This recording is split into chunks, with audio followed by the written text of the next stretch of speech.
시각 헤드라인입니다. 첫 번째 소식입니다. 대신증권에 따르면 8월 초 엔커리의 청산 물량이 촉발했던 급락의 공포를 재현하는 듯 했지만 당시 코스피는 이틀 만에 2,790선에서 2,380선으로 하락하면서 장중 고점 대비의 급락을 기록한 바 있습니다. 하지만 이번 엔캐리 충격은 제한적이기 때문에 오히려 비중 확대 기회로 봐야 한다라는 분석을 내놓으면서 그때의 공포가 다시 재현되지는 않을 것이다라고 분석하기도 했습니다. 두 번째 헤드라인입니다. 다음 달 고려아연의 임시주총이 열릴 가운데 주주명부 폐쇄 기준일까지는 약 3주가 남아있는 상황입니다. 임시주총을 앞두고 고려아연과 MBK 영풍연합이 장내 지분 매집 경쟁을 벌이면서 주가를 밀어올린 것으로 보이고요. 현재 주가는 150만 원 선을 돌파하면서 계속되는 상승률을 이어오고 있습니다. 세 번째 헤드라인입니다. IRA 폐지 가능성에 휘청이던 국내 2차 전지 업계가 트럼프 2기 행정부에서 기회를 찾을 수 있다는 분석이 나왔습니다. 중국과의 교역을 축소하는 디커플링이 공약이 트럼프의 주요 정책인 만큼 국내 기업에게 반사수혜로 작용할 수 있다는 기대감이 높아지고 있다는 분석입니다. 마지막 헤드라인입니다. 오늘 시장에서 큐브엔터의 주가가 심상치 않은데요. 큐브엔터가 상승하는 건 소속 그룹 여자아이들의 재계약 소식 덕분입니다. 하지만 반면에 하이브는 전날보다도 내린 주가를 보여주고 있고 지난달 29일에 4% 이상 하락한 바 있습니다. 뉴진스는 간담회를 열고 소속사인 어도와의 전속 계약 해지를 통보한 것으로 풀이되면서 양 엔터사들의 주가 방향성이 엇갈리고 있다는 분석입니다.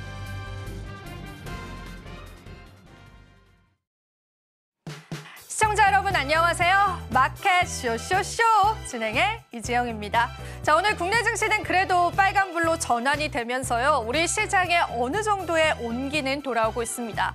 악재로 반영됐었던 실망 매물들이 어느 정도는 해소된 느낌이고요. 선물 시장으로서의 외국인들의 매수세도 지속되고 있습니다. 너무 부정적으로만 바라보지 말고요. 이 시장에 관해서 좋은 힌트들을 얻어가면서 우리 국내 증시를 잘 지켜보셨으면 좋겠습니다. 자, 그렇다면 지금 마감 시장 앞두고 있는 시점에서 우리 시장 어떻게 흘러가고 있을까요? 저와 함께 종목적인 흐름들로 바로 한번 살펴보겠습니다. 자, 오늘도 굉장히 다른 양상들을 보여주면서요. 장 초반 하락했던 종목군들이 다시금 상승 국면으로 전환되고 있는 모습도 확인되고 있습니다. 자, 오늘 자동차 섹터부터 보겠습니다. 운수 장비 쪽에 관한 전반적인 온기가 돌고 있는데요. 다만 현대차만 현재 약세를 나타내고 있고요. 기아차와 현대모비스와 같은 자동차 부품주들은 시장에서 좋은 흐름 나와주고 있습니다. 일단 관세 리스크에 관한 부담감들이 어느 정도는 없어질 것이다라는 부품주에 관한 리포트들도 심심찮게 볼 수 있었는데요. 이러한 영향들 받아간 것으로 풀이되고 있습니다. 금융주는 오늘 시장에서도 여전히 상승합니다. 사실 오늘 시장에서는 장 초반만 하더라도 금융주, 통신주와 같은 경기 방어주들이 큰 상승률을 나타냈습니다. 신고가 영역들 각각 도달하고 있습니다. 신한지주도 2% 넘게 상승하고요. 오늘 카카오뱅크까지도 주주 환원 정책 내놓은 이후로 4%가량 상승하는 모습까지도 확인되고 있습니다. 자, 그럼 우리 반도체 투톱으로 눈을 한번 돌려볼까요? 삼성전자와 SK하이닉스는 보합권 나타내고 있는데요. 그래도 장 초반의 낙폭세를 어느 정도는 축소시켜가고 있다라고 보시면 되겠습니다.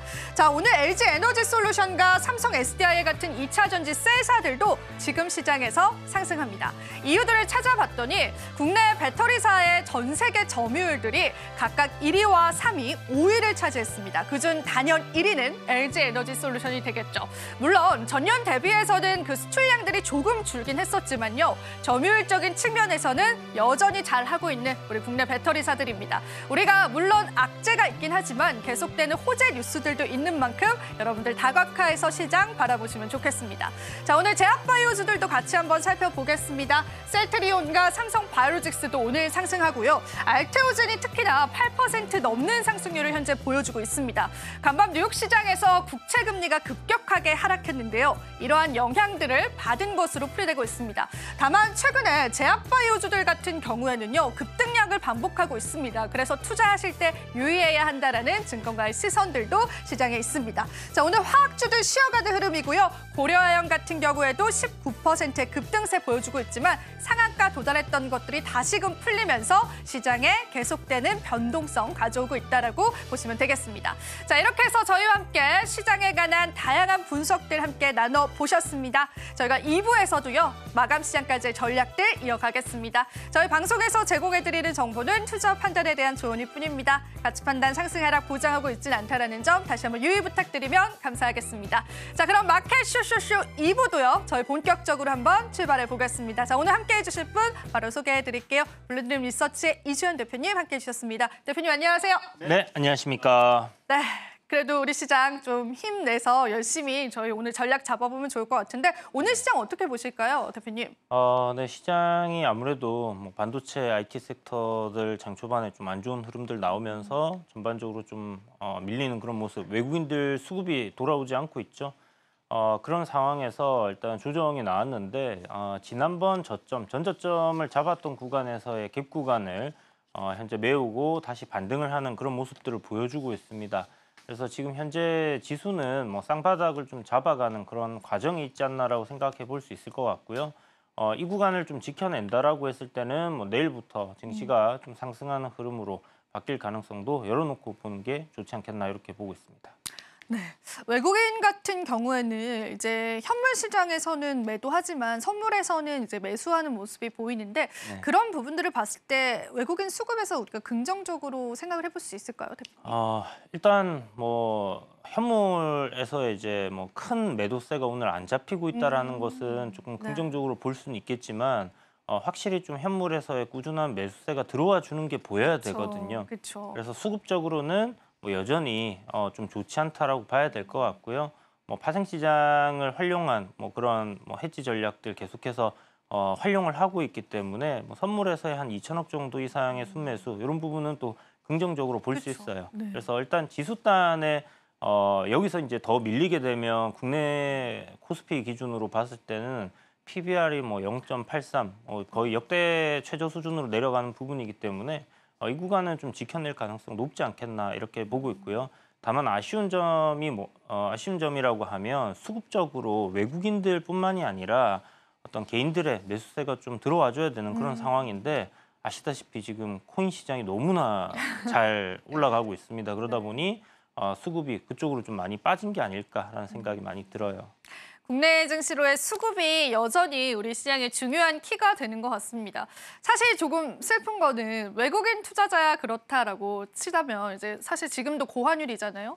근데 국내 투자자들에 관한 수급도 포착이 되지 않는다라는 게 너무 부정적으로 보여지긴 합니다. 네. 대표님, 뭐 우리 대안이 있을까요? 우리 시장에 관해서? 사실 좀 쉽지 않을 거다라는 생각이 들고요. 너무 네. 상법 개정이라든지 이제 금투세 폐지 이런 것들이 진행이 됐을 때 증시가 상승으로 좀 전환해 줄 수 있는 어떤 동력이 되지 않겠냐 이렇게 기대하시는 분들도 많은데 저는 일단 뭐 악재가 해소된다라는 차원에서는 뭐 긍정적인 포인트 그리고 이제 상법 개정이라는 거는 이제 우리가 투자하는 토양이 조금 더 양질의 토양으로 바뀐다라는 부분에서 긍정적이라고는 보지만 그 두 가지가 어떤 우리나라 증시의 본질적인 상승을 만들어낼 수 있냐라고 물어본다면 저는 아니라고 생각을 해요. 결국은 뭐냐면 이제 경제 성장에 달려 있는 문제라고 봐야 되는 부분이고요. 글로벌적으로 경쟁력 있는 기업들, 그러니까 세계 1위를 하는 기업들이 있을 수 있냐? 유튜브의 알파벳이라든지 아니면 메타 같은 넷플릭스 같은 기업을 사지 않고 국내에 있는 기업을 꼭 사야겠다라고 전 세계 투자자들이 생각할 수 있는 그런 기업들이 없죠. 국내 시장에 상장이 돼야 됩니다. 그래서 그런 것들이 있을 때 상승이 좀 강하게 나올 수 있지. 일단 지금은 뭐 싸다라는 관점에서 그래도 어느 정도 하방은 지켜질 수 있다라고 보는 게 맞는 것 같아요. 좋습니다. 자, 우리 국내 증시 힘내주길 바라보고요. 저희가 오늘 또 준비한 코너 있습니다. 리포트 스포트라이트 준비되어 있는데요. 자, 오늘은 저희가 어떤 산업 리포트 골라왔을까요? 자, 바로 이 백화점 관련해서입니다. 저희가 블랙 프라이데이도 좀 기다리고 있는 시점에서도 언급을 해드렸었던 것 같은데요. 산업적으로 우리가 유통업체들 그리고 백화점 관련주들 어떻게 바라볼 수 있을지 여러분들 분명히 시장의 힌트 되시리라 믿습니다. 채널 고정해 주시고요. 저희 리포트 스포트라이트를 통해서 시장 힌트 얻어가시면 좋겠습니다. 스포트라이트 바로 이어집니다.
이슈가 되고 있는 경제와 산업 동향을 한눈에 보는 시간. 안녕하세요. 리포트 스포트라이트의 이채은입니다.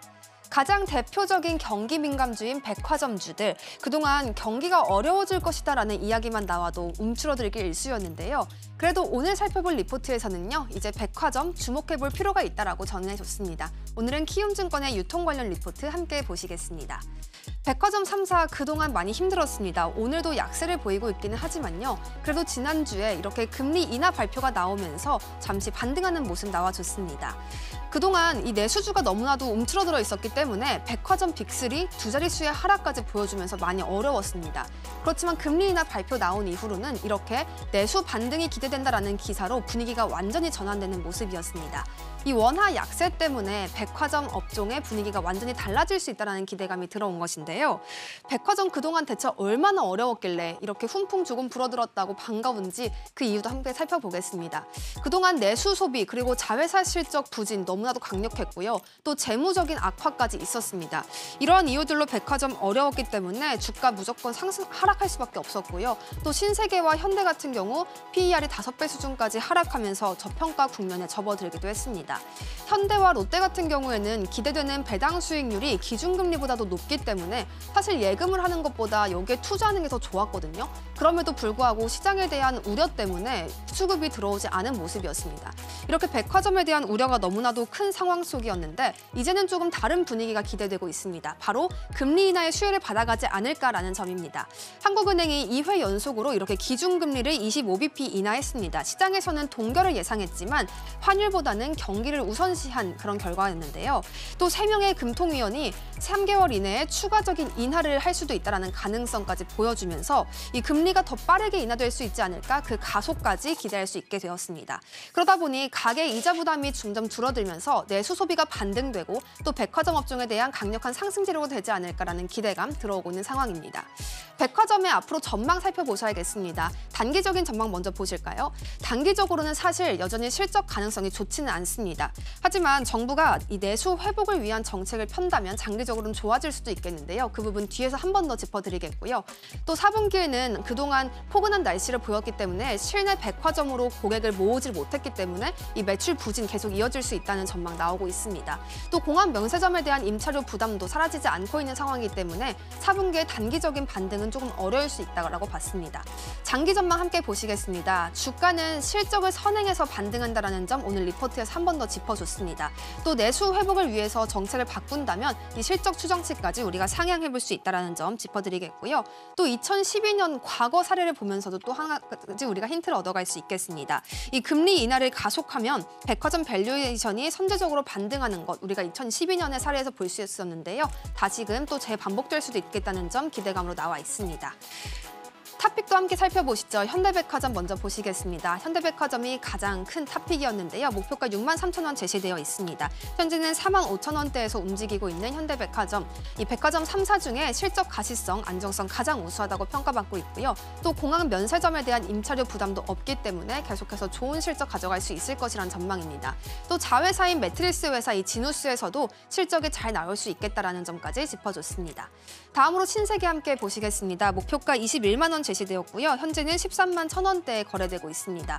이 공항 면세점에 대한 임차료가 증가할 수 있다는 점 아직 부담으로 작용하고 있지만 그래도 이 중국에부터 발생되고 있는 보따리상의 할인율은 조금 축소해 가면서 실적을 개선하려는 움직임 가져가고 있습니다. 또 2025년 1분기부터는 영업 적자를 축소할 수 있다는 점까지 오늘 리포트에서 제시해줬습니다. 마지막으로 롯데쇼핑 함께 보시겠습니다. 목표가는 76,000원 제시되어 있고요. 현재 56,000원대에 거래되고 있습니다. 이 신세계나 현대백화점에 비해서는 PER이 높은 편이기는 합니다. 그래서 이자 비용 절감 효과나 고배당을 기대하면서 앞으로의 주가 상승 흐름까지 함께 보시길 바란다라는 점 리포트에서 전해줬습니다. 이 백화점의 장단기 전망까지 오늘 함께 보셨습니다. 오랫동안 침체됐던 업종인 만큼 우리가 좀 더 조심히 접근할 필요도 있겠는데요. 매수 타이밍 어떻게 잡아가야 할지 오늘 전문가님과 함께 보시죠. 지금까지 리포트 스포트라이트의 이채은이었습니다.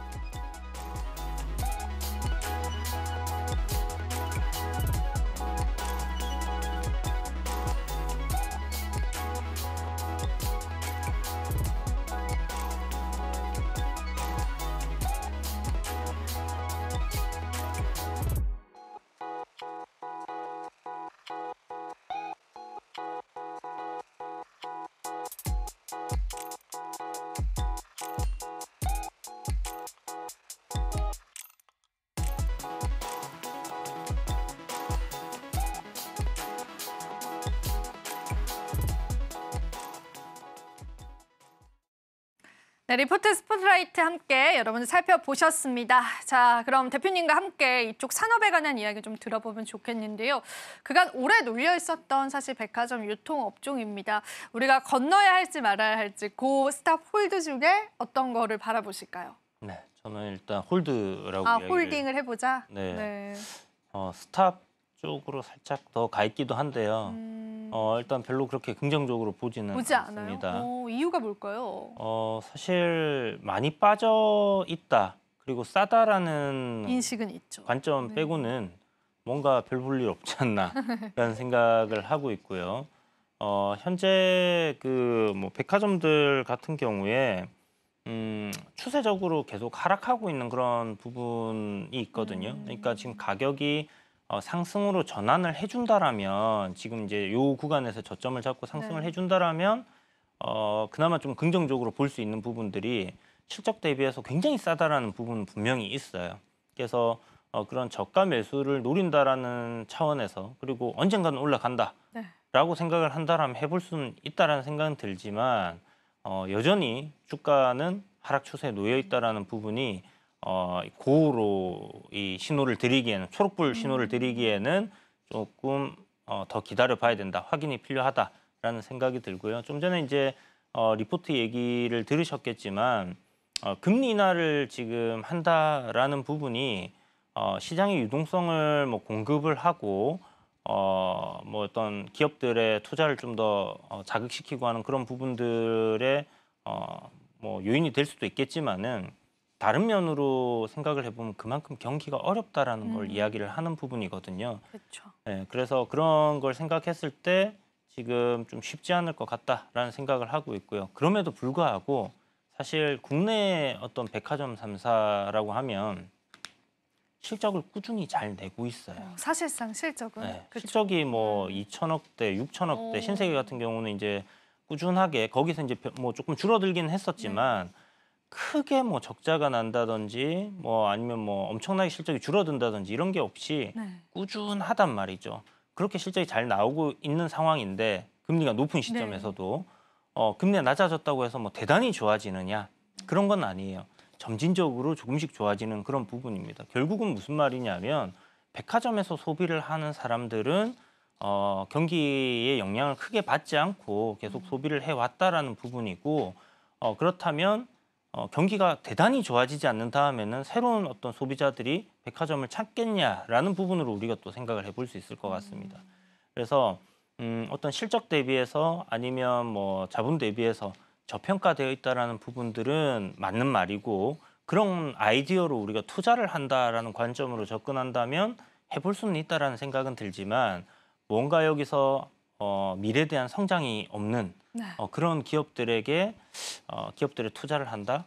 저는 아직 추세가 또 하락이기 때문에 쉽게 손이 안 나가는 부분이 분명히 있다라는 얘기를 드려야 될 것 같습니다. 근데 사실 이런 유통 관련주들은 실적은 항상 좀 꾸준히 잘 나오는 것 같아요. 근데 주가의 탄력을 받기에는 정말 뚜렷한 모멘텀이 좀 없다라는 생각이 드는데 그러니까 네. 저희가 뭐 광군제라든지 블랙 프라이데이라든지 뭐 크리스마스 시즌 이럴 때 살짝 움직였던 패턴이 있긴 한데 이번에는 그런 것들도 좀 적용이 안 되는 느낌이더라고요. 그렇죠. 이 친구들이 있을 만한 그런 모멘텀 시장에 없을까요, 대표님?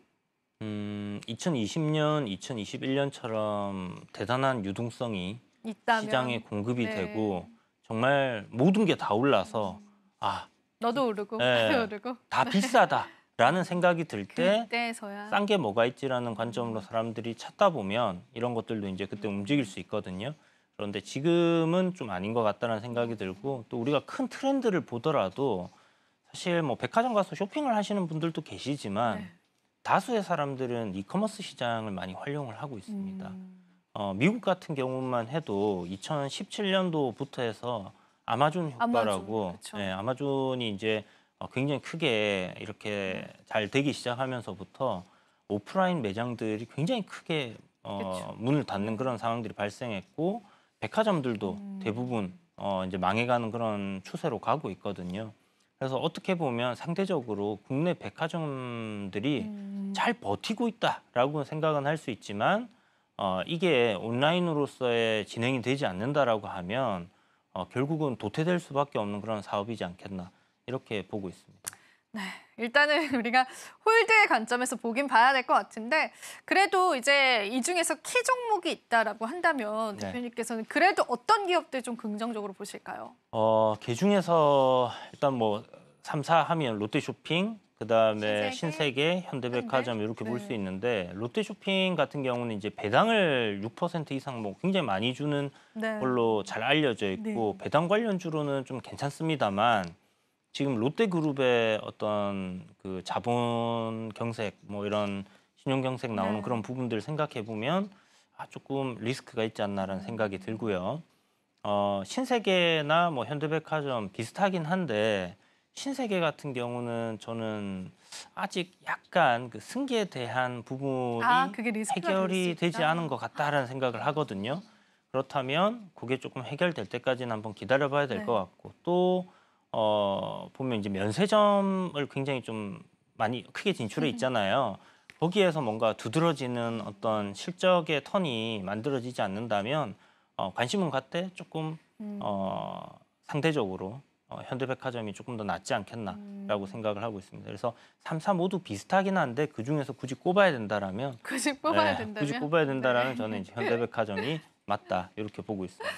네, 저희가 사실 이 산업 리포트 자체가 홀드의 의견이 더 많기 때문에 또 키 종목을 말씀드리기에도 좀 조심스럽게 되는 것 같습니다. 네. 자, 그러면은 대표님 저희가 이쪽 산업에 관한 이야기들은 좀 정리를 해보고 오늘 또 시장에서 부각을 받았었던 섹터 군주 중에 대표님께서 좀 관심 가는 섹터도 있으셨을까요? 우리 시장의 힌트가 될 만한?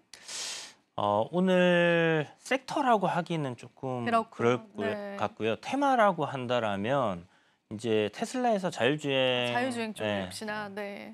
버전이 새롭게 출시가 되고 있고 규제가 이제 뭐 네. 트럼프 트레이드로 이렇게 움직였던 테마긴 하지만 일론 머스크가 이제 정부에 들어가 있다라는 부분들 그런 걸 생각했을 때 규제 철폐가 된다라고 했을 때는 굉장히 좀 큰 폭의 진전이 있을 거다라고 생각이 들거든요. 그런 관점에서 이제 국내 어떤 테슬라향 뭐 카메라 모듈 관련된 기업, 뭐 퓨런티어라든지 아니면 뭐 SOS랩 같은 경우는 퓨런티어와의 또 어떤 특허를 공유를 하고 있는 부분이 있고 이런 기업들이 지금 잘 움직이는 것 같아요. 오히려, 네. 네. 그래서 뭐 향후 자율주행에 대한 규제들이 계속해서 이렇게 하나씩 사라짐에 따라서 발전할 수 있는 그런 약간 미래지향적이고 금리 인하 시점에 조금 맞는 공격적인 투자가 좀 가능한 섹터 그런 것들이 지금 오늘 좀 잘 움직였다라고 보고 있거든요. 그 중에서도 이제 테슬라 이슈가 있다 보니까 자율주행 쪽이 좀 크게 부각을 받았다라는 생각이 들고 헬스케어가 더 이상 빠질 곳이 없는 배수진에 아, 그렇게 생각하세요? 놓여 있던 오. 알테오젠이 오늘 반등이 나왔습니다. 오늘 8% 이상 반등이 나와줬습니다. 그렇죠. 전저점 자리가 27만 9천 원이었는데 어떻게 해석해 볼 수 있을까요, 시장에서? 일단 그 가격단이 지난번에 이제 악재가 나오면서 네. 급락을 했었고 네. 저점을 잡고 또 당일날 20% 넘게 급등을 맞아요. 했던 그 네. 저점이거든요. 금요일 날 그 가격단이 딱 종가였어요. 그렇기 때문에 그 저가를 이제 거기를 형성했는데 거기를 이탈하게 되면 굉장히 좋지 않은 흐름이 만들어질 수 있었는데 오늘 거기서부터 강하게 반등이 나와줬단 말이죠. 그리고 이제 종가에 5일선을 회복하는 모습이 나왔다라는 것은 이제 12월 중순에 이제 5일선 이탈하면서부터 그동안 하락이 만들어졌었는데 그 단기 추세를 갖다가 전환할 수 있는 어떤 전환점이 되지 않을까? 오늘이 딱 그런 날이에요? 오늘 그런 기대감을 좀 심어줬다라고 봐요. 그래서 이제부터 알테우제는 뭐 오늘은 트레이딩 하시는 분들은 많이 매매를 네. 하셨겠지만 약간 시계열을 조금 길게 보시는 분들은 내일부터가 진짜 중요한 날이 될 겁니다. 그래서 아까 말씀드렸던 27만 9천 원짜리는 잘 지켜줘야 되고 여기서부터 오늘 종가를 기준으로 해서 상승하는 흐름이 만들어진다. 5일선 위로 쭉 네. 올라타서 가는 그림이 만들어진다라면 대장의 부활로 인해서 헬스케어들도 다시 올라갈 수 다시 있다? 반등할 수 있는 흐름이 만들어질 거예요. 그런데 저는 알테오젠이 아직까지는 그냥 낙폭 과대에 따른 반등 정도는 나올 수 있다라고 생각을 하지 이게 추세를 반전해서 신고가를 갱신할 수 있는 가능성은 여전히 좀 낮다라고 생각을 하거든요. 그래서 너무 과도하게 이렇게 목표가를 설정하시기보다는 좀 현실적으로 보시고 접근하시는 게 좋다 이렇게 말씀드리겠습니다. 아, 사실 저희가 오늘 또 제약바이오가 전반적으로 나쁘지는 않잖아요. 네. 그래서 이 제약바이오주에 관해서도 그럼 알테오젠과 비슷한 맥락에서 좀 바라봐야 될까요? 그간에 좀 낙폭에 있었던 종목군들 간에서도. 지금 보면 유한양행이라든지 리가켄바이오, 뭐 펩트론 같은 경우는 한 2, 3일 전부터 계속 같은 가격단을 지켜내는 모습이었거든요. 그리고 이제 금요일 같은 경우는 살짝 반등하는 흐름이었는데 결국 알테오젠이 이제 좀 밀려버리니까 같이 좀 따라 밀렸던 게 오늘 알테오젠 올라오면서 조금씩 올라오는 모습이에요. 같이, 그렇죠. 그래서 이제 전체적인 어떤 이 섹터 단의 투심 자체가 알테오젠을 저는 달렸다. 대장주기 때문에 결국은 거기에 따라서 좀 움직이는 그런 모습들이 만들어질 거라는 생각을 하고 있고요. 좀 큰 관점에서 본다라면 그 바이오 시밀러 관련된 시밀러 뭐, 쪽. 셀트리온이 되겠죠. 네. 셀트리온이 강하게 반등이 나왔었는데 요 한 이틀 정도는 좀 쉬어가는 모습이에요. 그래서 요 조정 구간을 크게 최근 만들어놓은 저점 이탈하지 않고 단기적으로 눌렸다가 다시 올라가는지 봐야 되는 부분이고 결국은 이제 미국에서의 어떤 그 바이오시밀러 출시하는 모멘텀이라든지 이런 부분들 그 다음에 삼성 바이오로직스 같은 경우는 이제 CDMO, 뭐 CMO 관련해서 지금 중국을 배제하는 입장에서의 수혜가 계속해서 일어날 수 있다는 기대감이잖아요. 그게 실질적으로 이제 뭐 계약으로도 나오고 있는 상황이고, 그래서 이것도 이제 조정 이후에 다시 되돌리는 흐름이기 때문에 이런 구간대를 뭐 기간 조정으로 좀 잘 버텨내고 나서 또 다시 한번 상승 추세를 만들어 준다라면 긍정적인 포인트는 분명히 있다라고 생각을 하고 있습니다. 일단 대장이 좀 잘 해주고 잘 버텨주고 시장을 이끌어주는 게 조금 중요해 보이네요. 맞습니다. 지금 시점에서는. 네. 금리 인하에 관한 기대감이 있다라고 해도 그게 요즘에는 제약바이오주에 완전 반영되는 건 아닌 것 같고 고점 부담감은 좀 있는 것 같은데요. 이제 선반영이 많이 됐죠. 네, 사실. 이미 좀 선반영이 많이 된 것 같아서 이게 보유자분들께서는 굉장히 고민 깊어지는 지금 딱 그런 시점인 것 같아요. 네, 그래서 위에서 좀 접근하기에는 또 많이 올랐고, 맞아요. 그렇죠. 그리고 이제 신규로 가기에는 네. 부담스럽고, 또 네. 급락을 하다 보니 그걸 맞아요. 또 저점에서 들어가기도 쉽지 않고, 그래서 제 생각에는 지금 뭐 추세가 조금 완만하게 살아있는 섹터로 그런 쪽으로. 오히려 보시는 게 좋겠다라는 생각이 들고요. 최근에 이제 수출 관련해서 계속해서 노이즈가 있잖아요. 맞아요. 트럼프가 당선되면서부터. 그래서 이제 국내에서 어떤 배당을 많이 주는데 저평가되어 있는 기업들이 사실 많이 올라가고 있습니다. 그래서 그런 관점으로 봤을 때는 아까 전에 우리 산업 리포트 보신 것처럼 네. 그런 뭐 백화점들도 나쁘지는 않을 것 네, 같은데 그런 맥락에서. 네, 문제는 아직은 추세를 방향을 아직 돌리지 않았기 때문에 그걸 확인하고 들어가는 게 필요할 거고요. 수급적인 부분도 외국인들 들어오는지 봐야 될 거고. 그런데 지금 뭐 통신사라든지 아니면 뭐 엔터주라든지 이런 것들은 추세적인 상승 흐름을 이어가고 있기 때문에 오히려 그런 것들 조정 나올 때 좀 접근을 해보시는 게 근데 좋겠다. 통신 이제 뭐 금융 이런 경기 방어주 성격을 네. 가진 섹터군들도 접근하기 부담스럽더라고요, 대표님. 그래서 참 힘든 것 같아요, 시장이. 이게 사람들 생각에 따라 조금 달라질 네. 수는 있겠지만 많이 오른 건 아니거든요. 그 밸류 대비해서 많이 네. 오른 건 아닌가요? 아직도 많이 저평가되어 있어요. 그런데 방향을 일단 위로 잡아놓은 거고 지금 뭐 엔터주들 같은 경우 뭐 JYP 같은 경우는 한 70%, 80% 정도 맞아요. 올라가긴 네. 했죠. 네.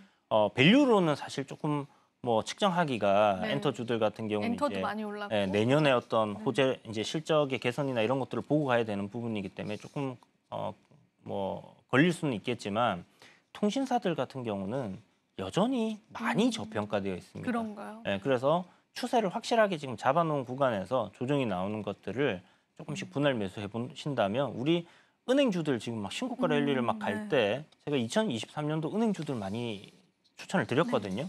그때 들었던 얘기가 아유 재미없는 은행주 그렇죠. 이런 얘기들이었거든요. 근데 지금 시간이 지나서 보니까 상당히 많이 올라 있고 전혀 재미없지 않았다는. 신고가 랠리가 가 있고 맞아요. 그래서 이제 뭐 재미를 원하냐 음. 그러면 이제 자율주행 쪽으로 가는 거고요. 그쪽으로 네. 오히려 섹터를 이제 돈을 벌고 싶다 하면 그러면은 추세 상승에 놓여 있는 지금 시장의 트렌드, 그러니까 뭐 수출과는 상관없지만 뭐 배당, 배당이라든지 주주 환원, 밸류적으로 이제 밸류 저평가되어 쪽으로. 있는 부분들 네. 그런 쪽으로 이제 좀 접근을 해보셔도 나쁘지 않을 것 같습니다. 네, 좋습니다. 그렇게 해서 또 저희가 오늘 또 시장의 대표님의 힌트도 좀 정리를 해보자면 아예 그냥 핫한 섹터 쪽을 공략을 하거나 아니면 시장의 가치를 부여받고 있는 그런 섹터 쪽으로 집중을 하는 그런 두 가지 전략들까지도 저희가 좀 받아볼 수 있을 것 같습니다. 네. 머스크 관련해서 오늘 시장에서도 참 움직여요. 자율주행뿐만 아니라 뭐 액칭냉각 관련주들도 움직이고 하는데 로봇도 움직이고 로봇도 움직이고 참 이런 부분들에 관해서 많은 분들이 대응 관점에서 좀 고심이 많아지는 것 같습니다. 자, 그런 부분들 저희가 계속되는 전략들 함께 해드리도록 하겠습니다. 여러분들께서도 저희와 함께 또 마감 시장 이후의 전략들 챙겨보시면 좋을 것 같고요. 자, 오늘 또 시장은 어떻게 마감 지어졌는지 많은 분들께서 궁금하실 것 같습니다. 머스크발에 관한 수혜들이 계속 이어져 갔을지 그리고 우리 반도체 투톱을 비롯해서 시가총액 상위 종목군들이 시장을 지켜주고 있을지 여러 가지 부분에서 궁금하실 것 같아서요. 저희가 오늘도 또 마감 시장 보고 바로 한번 다시 찾아뵙겠습니다.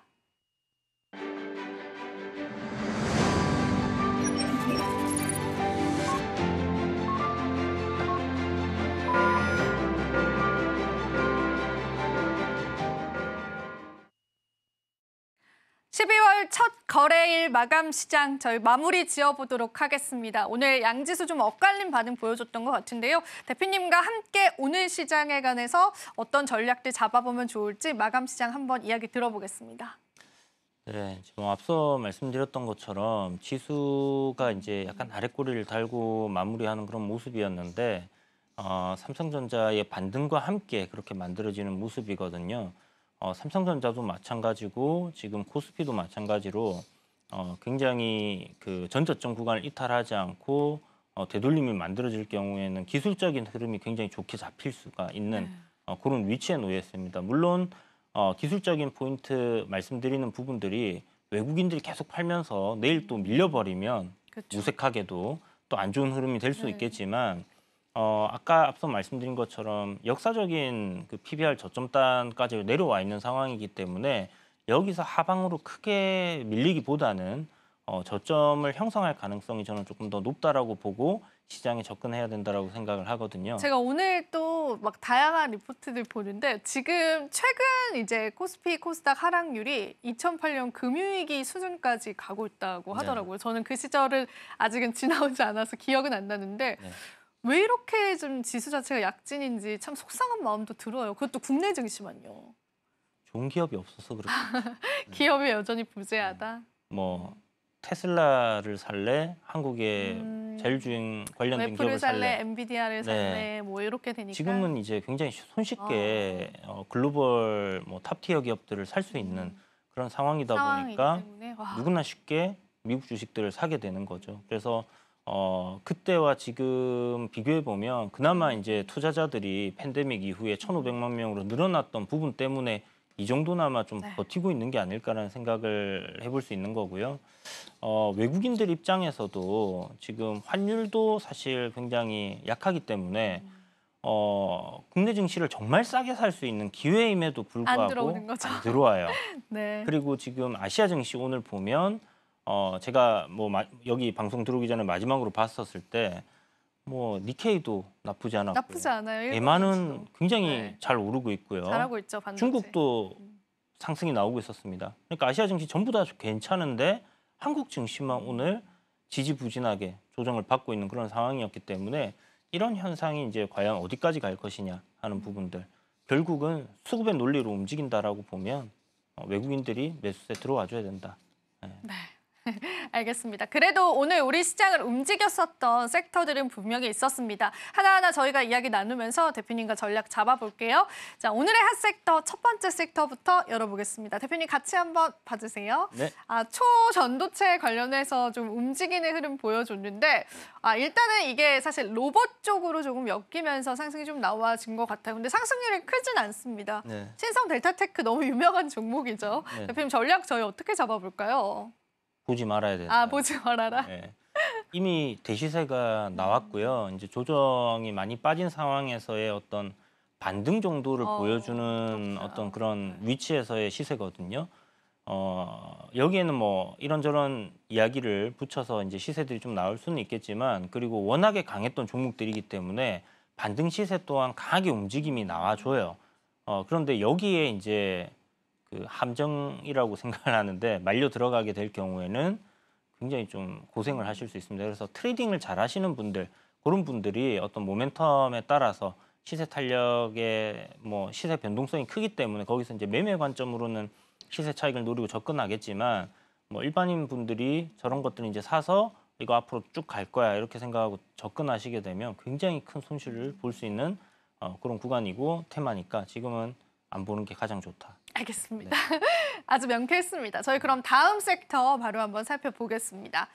역시나 은행 쪽 계속되는 신고가 랠리입니다. 앞서서 저희가 마침 언급을 잘 했네요. 외인기관 쪽으로도 수급 좀 들어오고 오늘 특히나 카뱅이 크게 오르는 게 저는 네. 좀 신기하더라고요. 전략 어떻게 잡아볼까요? 지금 카카오도 좀 잘 올랐고요. 맞아요. 오늘 시장에서. 저기 뭐죠? 그 카카오페이도 굉장히 좀 크게 올랐고 카카오뱅크도 지금 뭐 4%대면 엄청나게 오른 건데 지금 저렇게 오르는 이유가 이제 주주 환원 관련해서 이야기가 나왔잖아요. 맞아요. 근데 그날은 안 움직이고 그죠? 네. 오늘 움직이더라고요. 그래서 뭐 금융 섹터가 다 같이 움직이는 시점에 맞아요. 한번 다시 움직여주는 그런 모습들을 보여주는 것 같고 이 금융 섹터들의 상승 흐름은 이제 12월 연말 배당에 대한 기대감도 있기 때문에 그런 부분으로 어느 정도까지는 상승이 더 이어질 수 있다라고 보는 게 맞는 것 같아요. 그 정도까지 일단 생각하시고 그러면 신규 진입은 우리 어렵겠죠? 그래도? 신규 진입 괜찮죠. 괜찮다? 네, 여전히 오. 괜찮습니다. 추세가 상승이잖아요. 네. 상승 추세에 있기 때문에 진입해서 연말까지 아직 시간이 많이 남았어요. 그러니까 그 기간 동안에 어떤 그 배당에 대한 기대감으로 시세가 나온다라면 그 시세 차익을 노리는 정도로 내년도 배당 받아야지 하면 배당락 걸리고 나서 주가가 이렇게 그쵸. 빠지는 흐름들이 나올 거기 때문에 만약 배당을 노리시는 분들은 오히려 배당락 걸리고 주가 급락하면 그때 저점단에서 한번 노려보시는 게 좋을 것 같고요. 그게 아니라면 지금은 어떤 배당에 대한 기대감으로 상승하는 거에 대한 시세 차익을 노린다 생각하시고 접근하기에는 여전히 괜찮다라는 이야기를 드리겠습니다. 네, 좋습니다. 긍정적인 답변 받아왔고요. 마지막 섹터 바로 한번 열어보겠습니다. 역시나 오늘 사실 정말 많은 이야기도 오고 갔습니다. 가상자산 과세가 2년 뒤로 유예가 되면서 관련 종목 상승하는데 여기 보시면 이제 게임주들도 보이네요. 네네. 그 가상화폐를 가지고 있는 기업들이죠. 전반적으로 맞습니다. 온기 도는 느낌인데 어떻게 보실까요? 이쪽 섹터. 일단 뭐 이렇게 말씀하실 것 같아요. 가상화폐를 그냥 사라고 말씀하실 거지 않습니까, 대표님? 그렇죠. 네, 약간 사놓고 뭐 딴 거 좀 보고 오니까 뭐 급등을 해 있구나. 그렇죠. 네. 그러니까 지금 가상화폐 시장을 하긴 해야 돼요. 네. 왜냐하면 돌파 자리가 나와 있으면 돌파가 나오고요. 네. 뭐 눌림이라고 생각해서 사면 반등이 나옵니다. 음, 그래서 그만큼 지금 돈이 굉장히 쏠려 있는 자산 시장이고요. 뭐 부동산도 지금 좀 대출 규제가 있다 보니 잘 안 되고 주식 시장은 만년 하락하고 있고 그러다 보니 여기 지금 엄청나게 돈이 쏠리고 있는 상황이거든요. 그래서 누구나 다 괜찮은 자리인데 하는 종목이 급등을 해요. 그렇기 때문에 지금은 조금 쉽게 돈을 벌 수 있는 게 이제 가상자산 그렇죠. 시장이다라는 생각이 네. 들고요. 그래서 충분히 해야 된다라는 관점 맞고 뭐 이 세금 관련해서는 좀 호재라고 나왔죠? 볼 수 있는 네. 부분이죠. 거기에 대해서 이제 간접적으로 나는 그래도 코인은 못 하겠어 라고 한다면? 한다면 앞에 이제 그 보여주셨던 그런 종목들 네.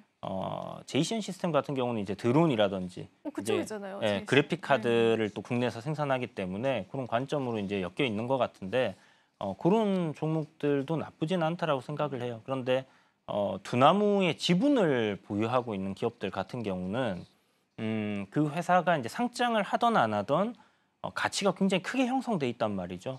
그 가치는 어떻게 보면 이제 주주거니까 뭐 대표이사는 그렇게 생각 안 할 수 있겠지만 뭐 그런 데 투자를 하는 거는 저는 뭐 괜찮지 않겠나.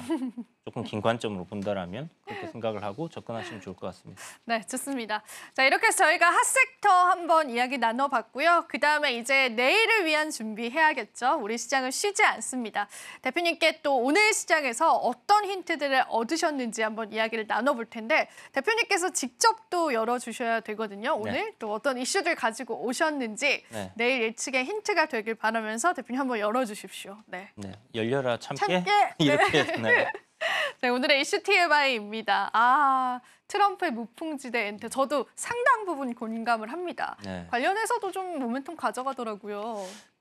지금 보면 이제 아까 말씀드린 것처럼 뭐 관세에 대한 어떤 그 불확실성 이런 부분들을 회피하는 물량이 들어오고 있거든요.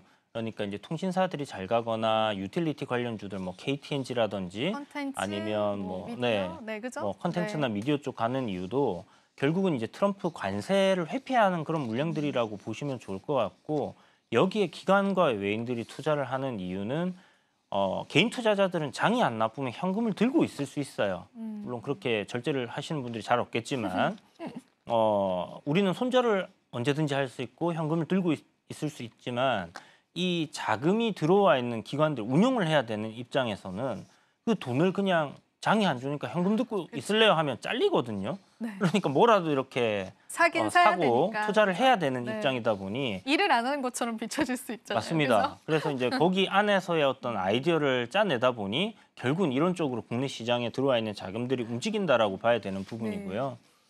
엔터주들이 그 중에서 아까 전에 제가 말씀드렸지만 재미없다라는 얘기를 드렸던 종목들보다는 그래도 시세 탄력이 잘 나고 좀 더 추세적으로도 강한 흐름들을 보여주고 있어요. 그래서 많이 빠졌던 엔터주들 최근에 이제 저점 찍고 뭐 반등이 굉장히 잘 나오고 있는 그런 상황이고요.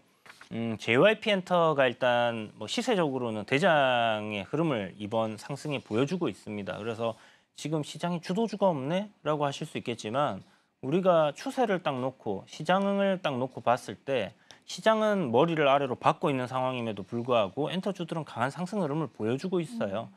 그만큼 이쪽이 주도 섹터다라고 생각을 할 수 있는 부분이거든요. 그렇다면 지금 좀 추세가 상승이다 보니 좀 많이 올라서 불편해하시는 분들도 있을 겁니다. 그렇지만 여전히 충분히 업사이드가 남아있다라고 생각을 하고 있고요. 조정 나올 시에는 분할 매수를 한다든지 우리가 손절만 딱 잘 리스크 관리만 할 수 있다라면 얼마든지 또 수익을 낼 수 있는 섹터라고 생각을 해요. 그래서 엔터주들 지금까지 상승 흐름을 이어갈 거라고 보는데 이렇게 이제 상승하는 데는 그 배경이 트럼프 트레이드의 회피도 있지만 올해 11개의 신인 그룹들이 나왔습니다. 그러니까 평소 우리가 연간으로 따져보면 한 3그룹 정도가 이제 데뷔를 하는데 네. 첫 해에는 적자를 봐요. 그렇죠. 예, 인지도가 쌓여야 되는 낮기도 부분이 하고 투자도 많이 들어갔으니까. 그렇죠. 투자를 많이 하면서 인지도를 높이는 작업들이 들어가기 때문에 그런 거고 두 번째 해부터는 이제 굉장히 크게 영업이익률이 다시 높아집니다. 흑자로 전환이 예, 됩니다. 돈을 많이 벌기 시작하는 시점이 되는데 11개 그룹이 아까 제가 네. 데뷔를 했다 했잖아요. 네. 다 적자였어요.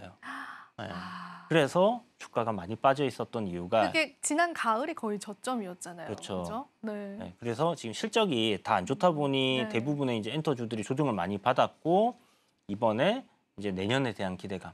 이들이 2년 차로 접어드는 시점이 내년이다라는 겁니다. 그래서 아마 그들의 수익성이 좋아질 것이고 거기에 더해서 2025년도 6월이 되면 완전체 BTS가 아, 그건 돌아옵니다. 정말 저도 기다리고 있습니다.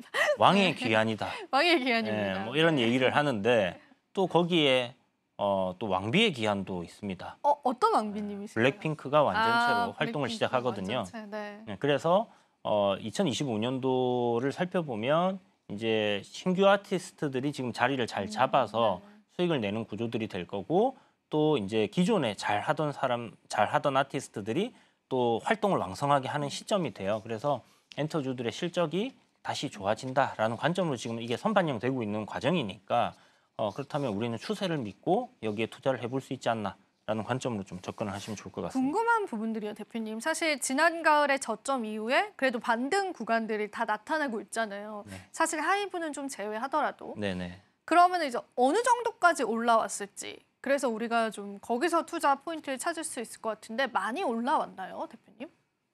지금 하락폭의 한 절반 정도 올라오지 않았을 거예요, 아마. 네, 절반이 아직 안 될 안 겁니다. 됩니까? 네, JYP도 아직은 안 되고 뭐 YG 엔터도 아직 안 되고 뭐 말씀하신 대로 하이브 같은 경우는 이제 반등이 잘 나오다가 뉴진스 이슈로 워낙 그죠? 큰 이슈가 빠졌는데 있었으니까. 저는 오히려 기회가 되지 않을까 아, 그래요? 하는 생각도 네. 하고 있어요. 실질적으로 이제 그 호소를 하고 있는 거잖아요. 뉴진스 같은 경우는 계약 끝났다라고. 그런데 끝내달라, 그죠? 끝내달라고 호소를 하는 건데 뭐 어른들의 세상에서 그 계약서가 그렇게 호소를 한다고 끝내지는 게 되진 아닌 않죠. 거다 네. 보니까 이게 이제 뭐 어떻게든 해결은 될 거라고 생각은 들고요. 다만 이제 주가가 단기적으로는 좀 조정을 받겠죠. 그래서 그런 부분들을 조금 매수의 관점으로 접근하는 것도 나쁘지 않다 이렇게 보고 있습니다. 네. 엔터주가 지난 가을 저점 대비해서 아직 절반채 회복이 안 됐다라고 합니다. 그럼 그런 관점에서 우리가 또 투자 포인트 잡아갈 수 있을 것 같고요. 그러면은 사실 국내 엔터주 중에 대표님 어떤 기업들을 더 좋게 바라보고 계신지 대표님께서 오늘의 승부주 한번 열어주시면 감사하겠습니다. 네, 오늘의 승부주 열려주세요. 열어주세요. 네. 아, YG 쪽으로 오히려 보시네요. 네, 왜일까요, 대표님? 저는 YG 엔터테인먼트가 조금 더 좋더라고요. 아, 더 좋으세요? 그냥 개인적으로 그냥 좋으셔서? 개인적으로 이제 블랙핑크 좋아하셔서? 네. 그냥 조금 더 그냥 뭐 이거는 그냥 개인적인 성향일 수도 있긴 네. 하겠지만 뭔가 옛날에 우리 핑클 누나들 했었을 보는 때. 4인조 걸그룹 핑클이 누나입니까? 아닙니까? 죄송합니다. 누나입니다. 죄송합니다. 누나입니다. 네. 농담입니다. 네. 그래서 이제 뭐 그런 부분들도 네. 있고요. 실질적으로 이제 아까 말씀드렸던 것처럼 내년도에 어떤 그 복귀하는 부분들 네. 그리고 밸류로 보자라면 조금 더 매력이 있지 않나라는 생각을 이제 해볼 수 있는 거죠. JYP 대비해서도 매력이 있나요? 그렇죠. 밸류적으로? 이제 밸류적으로 이제 JYP가 지금 대장이면은 분명해요. 맞아요. 그래서 상승 흐름을 타고 있고 그에 따라서 올라가는 걸 수도 있긴 하지만 저는 뭐 밸류적으로 봤었을 때 올해는 좀 실적이 좋지 않았지만 내년 실적 턴어라운드 되고 내후년 더 좋아진다라고 했을 때 다른 이제 그 엔터주들의 밸류를 좀 비교를 했을 때 얘는 그래도 조금 그나마 괜찮지 않나? 동종 업종의 어떤 다른 기업들만큼의 밸류를 받게 된다라면 업사이드가 좀 더 크지 않나? 아, 조금 네. 더 상방으로 열려 있다. 네, 약간 그렇게 이제 생각을 하고 한마디로 반대로 생각하면 좀 더 싸네? 라고 그렇죠, 생각을 그렇죠. 해볼 수 있는 쉽게 거죠. 이야기하잖아요. 예. 네. 그래서 이제 그런 부분으로 좀 접근을 하시면 좋을 것 같고요. 여기 이제 내년도에 뭐 블랙핑크의 활동을 더해서 제가 이제 베이비복스가 생각나는 세대인데 이제 베이비 몬스터라고 또 YG 엔터에 있습니다. 네, 그래서 죄송합니다. 아니면 제가 너무 빵 터졌습니다. 괜찮습니다. 네. 그 베이비 몬스터들 같은 경우에 이제 1월부터 뭐 일본 그다음에 동남아시아에서 이렇게 쭉 네. 그 월드 투어 들어가거든요. 근데 엔터사들이 가장 수익을 많이 벌어들이는 게 결국은 이제 이 월드 투어 공연으로 콘서트, 그죠? 예, 네. 많이 이제 벌어들이는 부분이 있어요. 그래서 그런 것들을 생각했을 때 이제 신인 배우들이 이제 돈을 많이 벌기 시작하는 그런 단계로 들어가는 부분이고 지금 현재 빌보드 차트 뭐 핫백이라든지 이런데 베이비 몬스터의 음원들이 이렇게 올라가고 있거든요. 그래서 그런 것들을 봤을 때 또 월드스타로서의 하나의 또 기대감을 키우는 부분이고 뭐 블랙핑크처럼 잘 됐다, 잘 되는 경우를 우리가 가정한다라면 뭐 거기에 밸류를 또 더 줄 수 있는 거겠죠. 사실 콘서트 흥행은 또 MD 매출로까지 이어지면서 다양한 매출처가 확장이 되잖아요. 그렇죠. 거기에 이제 뭐 각종 그렇죠. 굿즈들부터 굿즈 같은 해서 거 이제 뭐 많이들 사시니까 네네. 그런 부분들도 긍정적으로 작용할 수 있겠어요. 맞습니다. 예. 그럴 수 있고 또 실질적으로 이제 YG 엔터의 그 요번에 좀 히트쳤던 노래 하나 있잖아요. 아파트. 아파트. 네. 네. 아파트도 있고 뭐 이제 싱글 활동을 하시는 분들도 이제 굉장히 잘 하고 계신데 어쨌든 뭐 그런 것들이 전반적으로 이 뭐 기존 아티스트들뿐만이 아니라 전반적으로 이 엔터사에 있는 소속된 어떤 아티스트들을 좀 부각시킬 수 있는 부분들이 분명히 있다라고 생각이 들고 잘 하고 있는 것 같아요. 그래서 그런 부분으로 엔터주들 섹터를 보고 그 안에서 이제 종목을 고른다라면 YG 엔터테인먼트가 이제 기술적으로도 좀 괜찮은 구간에 놓여 있어서 이 종목을 선택했습니다.